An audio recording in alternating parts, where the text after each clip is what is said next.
Yo, what's up guys, Timmy here. Welcome back to another Decant Boutique video. Today we have 5 fall fragrances, fall designer fragrances that smells niche. Yeah, that smells expensive, smell more like it should be a low-end or a mid-tier niche fragrance, all right? So first one here, let's go with this one, get this one out of the way, because this one was actually in the niche line before and it got like moved to the signature line or the designer line, if you will.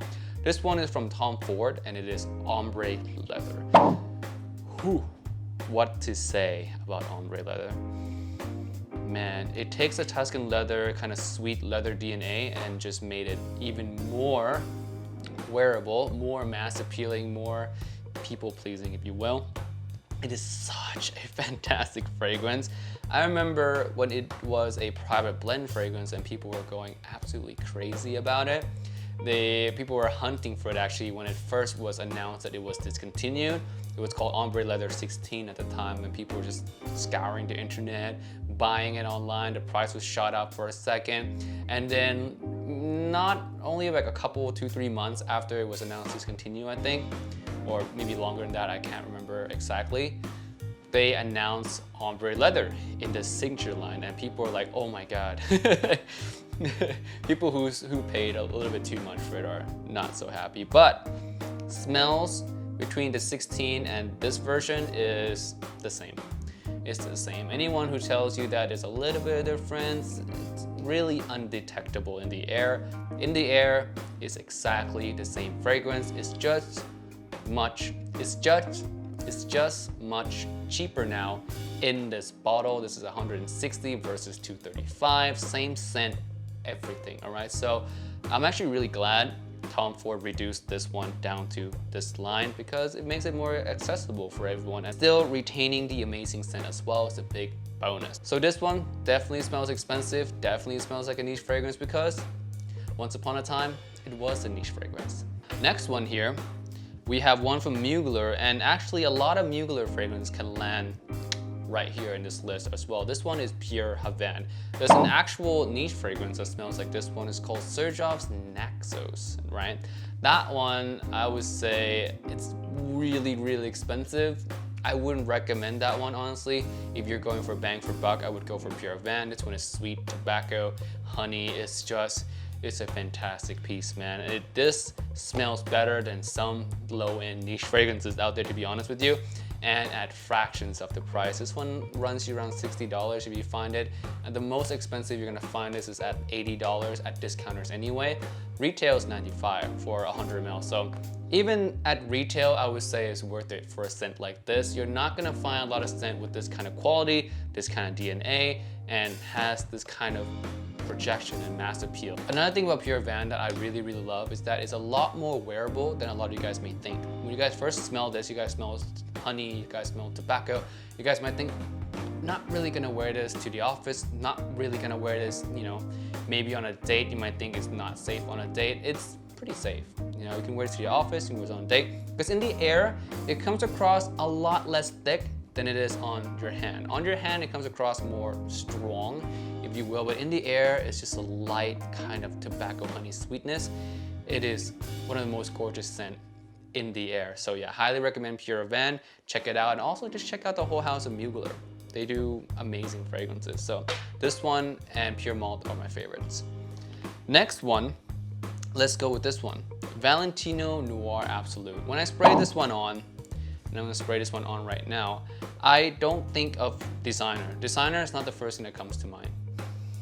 Man, it's creamy, it's incensey, it's dark, it's woody. It's a niche.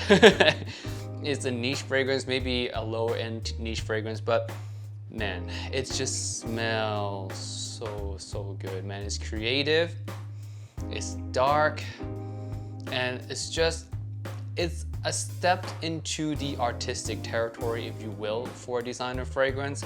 Definitely smells more expensive than your regular designers. You're gonna appreciate this one a lot if you're a collector of fragrances that smells a little bit unusual. You would like this one. If you like incense, you like sandalwood, you like a nice creamy sandalwood with your incense, this is the one that I highly recommend. This one, the one thing that impresses me a lot is the performance actually. This thing, I spray it downstairs and I can smell it upstairs. It lasts forever, lingers forever.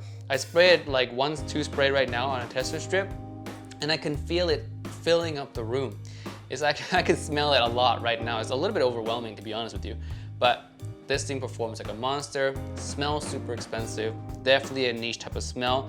It's actually, I would say, the most high quality feeling Valentino fragrance, maybe on par with Valentino Intense. But yeah, I would say this one's a little bit a step up quality wise than Valentino Uomo Intense. So yeah, Valentino Uomo Noir Absolute, check it out before it's all gone. Yeah, it's getting harder to find by the way, so check it out.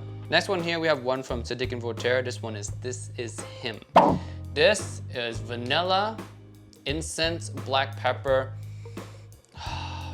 It's really good. It's warm, it's sweet, it's dark, it has like touches of spicy pop, some sparkliness. This is niche through and through in terms of the smell, man. And it's also very affordable. $30-something for this to smell this amazing. I don't know why a lot of people are just not talking about this. I really do not understand because my God, is it fantastic. And for $37, are you kidding me? For a smell like this, you cannot find that anywhere. You really can't. Man, just check this one out, dude. Just check this one out. Trust me on this one. It's super sexy, super masculine. There's darkness. Perfect for this fall time, perfect for the winter time. You can wear this one anytime as well. It's a signature scent. It just does it all, man. The only thing I would say that is not so good about this fragrance is unfortunately the performance, because this thing lasts like 5-6 hours. For a fall fragrance, that's all right. I would like it to last 7 to 8, to be honest with you, have a little bit more strength, but that's like the worst thing about it. The rest of the fragrance is phenomenal. It's one that I definitely suggest you own. Just blind buy. Just, yeah, I don't normally suggest blind buy, but in this case I will, because it is that amazing. Even if you don't like it or you don't love it at my level, I think majority of people, especially if you smell a lot of fragrances already, you would appreciate a DNA like this one because they're hard to find. They're hard to find. Like these DNA, just, you know, they're usually more expensive. They're not $30, something like that. So that one, really, really, really good. Next one here, and last one actually, we have one from Dior. And this one, a lot of people would say belongs in the La Collection Privé line. Like if you would put this in the La Collection Privé, Dior's private line, people would still buy it, to be honest with you. This one is Dior Homme Parfum. Leather heavy, has some musk in here, some ambrette, not really like a musk, it's like a floral musk, has some iris. This one is the most masculine one out of all the Dior Homme fragrances. And it is also the strongest designer fragrance on the market. This thing lasts 30+ hours. It really doesn't go away. By the time, I never actually tested how long this thing lasts on my skin because I normally would shower first before any of that ever happens. But if I ever do test, I'll let you guys know. But a lot of people who have tested this reported that it lasts 30+ hours, or it just never goes away at all. It's super strong. The smell is super niche, extremely high quality. It's actually my favorite from the Dior Homme line.